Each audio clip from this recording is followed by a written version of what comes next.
دوستو اس وقت ہم اس جگہ پر موجود ہے جہاں پر press club national press club ہے، اور یہاں پر آپ دیکھ سکتے ہیں کہ بڑی تعداد میں بلوچستان سے آنے والے لوگ جو مظاہرین ہیں بیسیکلی وہ ہیں فیملیز جن کے پیاروں کو لاپتہ کیا گیا، اور میجورٹی فیملیز وہی ہیں، اور کچھ سے میری بات ہوئی تو ان سے یہی خبر ملی ہے کہ ان کے جو لوگ ہیں 10-10 11-11 سال، کچھ کو 15 اور 18 سال بھی ہو چکے ہیں، اور ان کا کوئی عطا پتہ نہیں ہے۔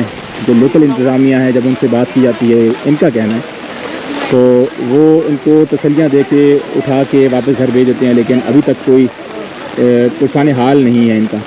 تو ابھی یہاں پر آئے ہوئے ہیں، یہاں پہ آپ دیکھ سکتے ہیں کہ اس وقت بارش ہے، اور یہ کل سے یہاں پر کھڑے ہوئے ہیں، اور کل سے یہاں پر موجود ہیں، اور کوشش کر رہے ہیں کہ یہاں پر ان کو ٹینٹ لگانے دیا جائے، لیکن ان کو ٹینٹ نہیں لگانے دیا جائے۔ آپ دیکھ سکتے ہیں کہ سارے یہ لوگ جو ہیں یہ ایسے ہی بارش میں بیٹھے ہوئے ہیں، اور جو انتظامیہ ہیں ان کا یہ کہنا ہے کہ ہمیں اجازت نہیں ہے کہ ہم ان کو یہاں پر بیٹھنے دیں۔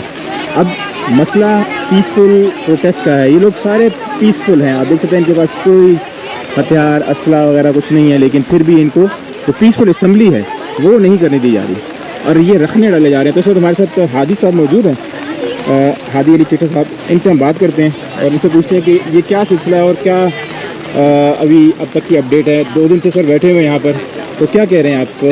دیکھیں 2 دن سے یہ مائیں اور بہنیں اور بچے فیملیز جو ہیں یہ بلوچستان سے سفر کر کے آئی ہیں، اور یہ صرف اتنا مطالبہ کر رہی ہیں کہ ان کے پیاروں کو جبری طور پہ گمشدہ کیا گیا ہے۔ یہ کسی علاقے کے ڈان یا بدماش سے مطالبہ نہیں کر رہی ہیں، اس کے جرائم نہیں، یہ ریاست کے جرائم کو فہرست کر رہی ہیں، اور یہ کہہ رہے ہیں کہ اگر ہمارے پیاروں کے خلاف کوئی جرائم کی فہرست ہے یا کوئی جرم کا ارتکاب ہے تو اس کی FIR درج کر کے انہیں عدالت میں پیش کیا جائے، جو آئین قانون کہتا ہے، جو قانون ہمیں بتاتا ہے، اور ہر بندے کو یہ حق ہے کہ وہ جان سکے کہ اس کے خلاف جرم کیا ہے، لیکن یہ اس وقت جبری طور پہ گمشدہ ہے۔ اچھا، پہلی جو وائلیشن جو یہاں پہ مجھے نظر آ رہی ہے ہمارے آئین کا جو آرٹیکل 16 ہے اس کی، پیسفل اسمبلی تو ہر کسی کا حق ہے، اور پھر آرٹیکل 19 بھی کہ آپ آواز بھی بلند کر سکتے ہیں، لیکن یہاں پر وہ سین نظر نہیں آ رہا کہ یہاں پر آئین کے مطابق جو لوکل انتظامیہ ہے وہ ان کو ٹریٹ کر رہی ہو۔ دیکھیں یہ ہائیبرڈ مارشل لاء کا دور ہے۔ اس وقت ہم ایک جمہوری حکومت بیٹھی تو ہے نام کی، جن کو خود نہیں پتہ کہ وہ حکومت میں ہے یا نہیں، لیکن اس وقت یہ نظام ہے، یہ ظلم کا نظام ہے کہ یہ اپنی تنخواہوں کے لیے نہیں آئے ہوئے، یہ اپنی نوکریاں پکی کرنے کے لیے نہیں آئے، یہ زمین کا مطالبہ نہیں کر رہے،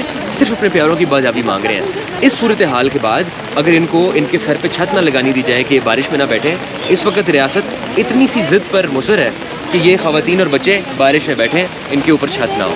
تو آپ یہ لاجک دیکھ لیں، اور آپ قانون دیکھ لیں کہ قانون کتاب میں جو لکھا ہوا ہے اس کو ججز نے، انسانی دماغ نے انٹرپریٹ کرنا ہے، اس کو وکلا نہیں آرگیو کرنا ہے، اپنی انٹرپریٹیشن دینی ہے، مگر کیونکہ یہ ان کے پاس وردی ہے، ان کے ہاتھ میں ڈنڈا ہے اور ان کے پاس رائفل ہے، تو اس وجہ سے ان کا ڈنڈا ہے، ان کی بدماشی ہے۔ تو ان کو کس طریقے سے انگیج کریں؟ کوئی سولوشن تو ہوتا ہی ہے ڈیفینیٹلی، ہم نے بہت زیادہ ہوتے ہیں۔ دیکھیں کل 8 گھنٹے ہم نے ان سے مذاکرات کیے ہیں، ان سے منت کی ہے، سماجت کی ہے، ہر قسم کی اشورنس دینے کی کوشش کی ہے، ہر قسم کی زبان دینے کی کوشش کی ہے، بٹ وہ اس بات پر مضر ہیں کہ ہم آپ کو یہاں پر عزت دار طریقے سے بیٹھنے نہیں دیں گے۔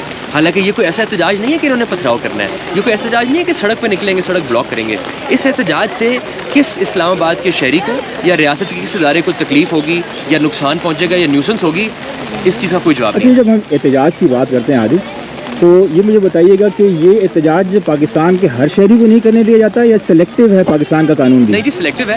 ابھی یہاں پہ اگر TLP آ جائے تو ان کے پاس بھی ڈنڈا ہے، کیونکہ وہ بھی ڈنڈے کی زبان بولتے ہیں، اور ڈنڈے کی زبان ریاست بھی بولتی ہے، تو وہاں ٹکراؤ ہوتا ہے تو وہاں ریاست پیچھے ہٹ جاتی ہے۔ تو یہ ایک میسج ہے ریاست کا کہ جب ڈنڈا ہوگا تو شاید ہم آپ سے بات کر لیں، اگر آپ نے اپنے قانونی طور پہ اپنے مطالبات رکھنے ہیں تو ہم آپ کو۔ کہنے کا مطلب یہ غیر قانونی احتجاج اس کی اجازت ہے، اور جو قانونی طریقے سے کرنا چاہے اس کی اجازت نہیں ہے۔ بالکل ایسے ہے سر، بالکل ایسے ہے، ہم نے تو یہ ایگزامپل دیکھی ہے، کیونکہ یہ مطالبہ کر رہے ہیں اپنی حکومت سے ہی کر رہے ہیں، یہ کسی فورن حکومت سے مطالبہ تو نہیں کر رہے، تو ان کی بات کو سمجھنا چاہیے تھا، ان ماؤں بیٹے کے سر پہ ہاتھ رکھنا چاہیے تھا، درد کا احساس کرنا چاہیے تھا۔ یہاں دیکھیں آج کل بیٹھے رہے 8 گھنٹے، آج یہ بیٹھے ہوئے ہیں 4 گھنٹوں سے، ایک منسٹر کو توفیق نہیں ہوئی، یہ دارالخلیفہ یہاں پر ایک منسٹر کو توفیق نہیں ہوئی، ایک عہدیدار کو یہ توفیق نہیں ہوئی کہ وہ یہاں آتا اور کہتا کہ ہم آپ کے درد میں شریک ہیں۔ اچھا، اس وقت جو حکومت میں لوگ بیٹھے ہوئے ہیں، جن کے پاس پاور ہے، وہ 2023 میں بھی آئے تھے، اور ان کے جو ٹینٹ تھا، ان کا جو ایک کیمپ تھا، اس میں آ کے انہوں نے بڑی یقین دہانیاں کرائی تھی کہ ہم آپ کے ساتھ ہیں، ایون کہ مریم نواز، اس قسم کے لیڈران سب یہاں پر آئے تھے، تو کیا وہ وعدے وفا کیوں نہیں ہوئے؟ وہ وعدے وفا اس لیے نہیں ہوئے کیونکہ ہمارے حکمرانوں کو یہ یقین ہے کہ یہ جو ہماری قوم ہے, یہ جو ہمارا ووٹر ہے, وہ اس کے ووٹ سے آتے نہیں ہیں, تو اس لیے انہیں ان کی کوئی جواب دہ نہیں ہے. ان کے حقوق پامال ہوں گے, انہیں کوئی پرواہ نہیں ہے کیونکہ وہ ان کے ووٹ سے آتے نہیں ہیں, وہ ایک چور رستے سے آتے ہیں اور وہی برسر اقتدار ہیں جو چور رستے سے انہیں لاتے ہیں. تو اس لیے انہوں نے صرف اپنے آقاؤں کو خوش کرنا ہے جو انہیں لاتے ہیں اور لاگی کرسیوں بٹھاتے ہیں, انہیں ان کے درد کا کوئی احساس نہیں ہے. یہ جو براڈر ایشو ہے سارا مسنگ پرسنس کا, اور خصوصاً بلوچستان کے لوگ جو ہیں وہ زیادہ ٹارگیٹ ہوتے ہیں, ہم نے دیکھا ہے, اس کا کوئی حل ہے ریاست کے پاس کیا, یا صرف ریاست کے پاس یہی ہتھ کنڈا رہ گیا ہے کہ انہوں نے بس جو ان کا من پسند بندہ ہوگا جس پہ شک ہوگا وہ اس کو ماورائے عدالت اٹھا لیں گے, غائب کر لیں گے, قتل بھی کر دیتے ہیں, قتل بھی کر دیتے ہیں, اور مصب شدہ لاشیں ملتی ہیں. بالکل ایسے. ویسے کوئی اور آپ تو لا پڑھے ہیں لکھے ہیں, آپ ججوں کے سامنے آرگو کرتے ہیں. لیگل پروسیجر تو ہم ہمیشہ فالو کرنے کی کوشش کرتے ہیں, مگر اس وقت ہماری عدالتوں کا یہ حال ہے کہ آپ اگر آج ہیویس فائل کریں گے تو آپ کی ہیویس نہیں پٹ ہوگی سیم ڈے. شاید اگر آپ نوٹس کرانے جائیں گے پہلی پیشی پہ آرگیو کریں گے اور جج صاحب کو بتائیں گے کہ لائف اینڈ لبرٹی کا ایشو ہے, کچھ افراد کچھ وردی میں اور کچھ نامعلوم افراد اٹھا کر لے گئے ہیں, تو کہیں کوئی بات نہیں, 6-7 دنوں بعد اس کیس کو ہم سنیں گے. اس وقت تو عدالتوں کا یہ حال ہے, اور یہ اسلام آباد ہائی کورٹ ہے. خدا جانتا ہے مہارت کی پٹیشن تو میرے نالج میں یہ کہ سپریم کورٹ کے پاس پینڈنگ پڑی ہوئی ہے. جی وہ پینڈنگ ہے, وہ وہاں لگے گی نہیں, اور وہ ابھی تک ایک کسٹڈی میں ہے ریاست کی, جہاں ان کے خلاف کوئی شواہد یا الزام نہیں ہے. تو یہ بدماشی جو پہلے بدماشی کی جاتی تھی لا قانونیت سے, اب کبھی کبھار قانونی طریقے سے بدماشی کر لی جاتی ہے. تو مہرنگ کے ویسے جو ہم مطالبات دیکھتے ہیں, جس طریقے سے اس نے کیمپین کو بلڈ کیا ہے, اور بڑی میسو میں نے دیکھا ہے کہ ریلیز ہوتی ہے, راجی موچی میں نے دیکھی, گوادر میں اور آگے پیچھے جتنے بھی, نوشکی میں ایک بہت بڑی انہوں نے گیدرنگ کی. یہاں پر اس کو انٹرپریٹ یہ کیا جاتا ہے کہ یہ اینٹی اسٹیٹ ایجنڈا ہے. واقعی یہ اینٹی اسٹیٹ ہے؟ دیکھیں, اگر اینٹی اسٹیٹ ایجنڈا ہوتا تو وہ حکومت پاکستان سے مطالبہ کرتے ہیں. اگر اینٹی اسٹیٹ ایجنڈا تھا تو وہ پرامن بغیر کسی ہتھیار کے, بغیر مسلح جدید کے مطالبہ کرتے کہ ہمارے پیارے واپس کر دو. جنہوں نے باغی ہونا ہوتا ہے یا جنہوں نے بغاوت کرنی ہوتی ہے, ان کا تو یہ طور طریقہ ہم نے نہیں دیکھا. ہمیں تو اس میں ایسا کچھ نظر نہیں آیا.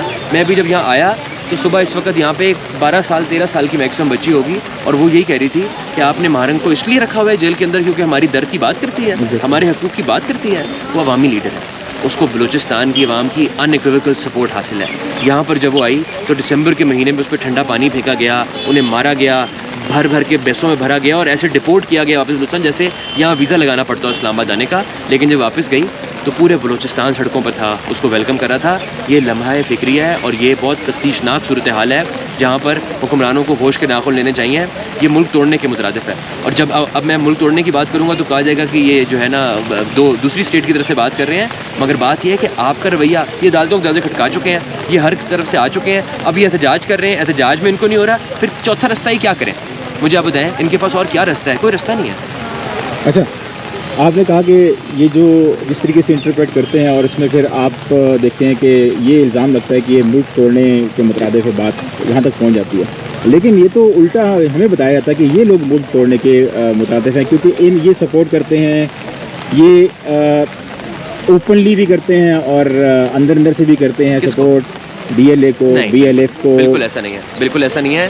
جب یہ خود اپنے حق کے لیے مسلح جدوجہد پہ یقین نہیں رکھتے تو یہ کسی مسلح یا وائلنس تنظیم کو سپورٹ نہیں کرتے. ان ایکویویکل بات میں آپ کو بتا رہا ہوں, اور یہ ایک غلط بات ہے ان سے ایکسپیکٹ کرنا کہ یہ بی ایل اے کی تردید کریں یا اس کے بارے بات کریں. یہ تو خود وکٹم ہے اس علاقے کے. ایک وکٹم سے آپ کہتے ہیں کہ تم وہ کرو, آپ ان کے پیارے واپس کریں, اور آپ نے مسلح لوگوں جس طرح ڈیل کرنا ہے وہ کریں, وہ آپ کا مسئلہ ہے. ریاست نے رسپانس کرنا ہے. ان کا کام تو نہیں ہے کہ یہ لڑیں گے کسی مسلح جدید سے. ایک ہی کام ہے ان کا جو انہیں کرنا چاہیے, اور ان کو ان کے پیاروں کو ریلیز کرنا چاہیے. بہت بہت شکریہ.